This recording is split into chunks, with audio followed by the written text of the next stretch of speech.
Here we are with the SQA National 5 Mathematics from 2018, and we're going to have a wee go, paper 2, and we're going to have a wee go at question 16.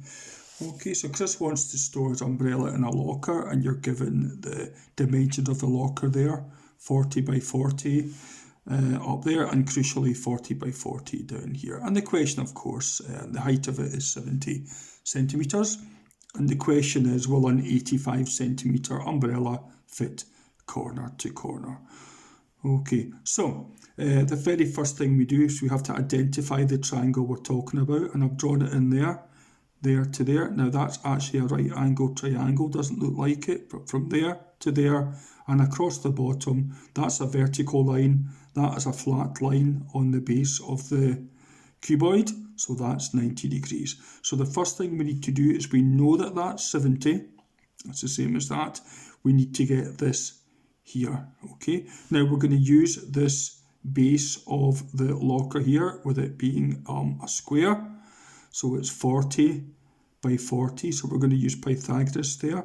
So nm squared is 40 squared plus 40 squared, which is 3,200, and the square root of 3,200 is 56.6, or if your calculator's on maths mode, it will just say 40 times root 2. I'm going to use 40 root 2 just to be different. Okay, so we can now look at this right angle triangle here, P to N to M, and there we have it there. So it's a right angle triangle. Now we now know what this is. It's 40 root 2, and we know that that is 70. So taking that triangle out, and there's the P to N, 70.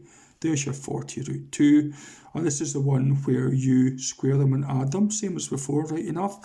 So we have PM squared is 70 squared plus 40 root 2 squared, which is 8,100, and press your square root button, and that gets P to M to be 90. So P to M is 90. So can you fit an 85 centimetre long umbrella in it? Yes, you can, because it's only 85 and it's 5 shorter than the diagonal P to M.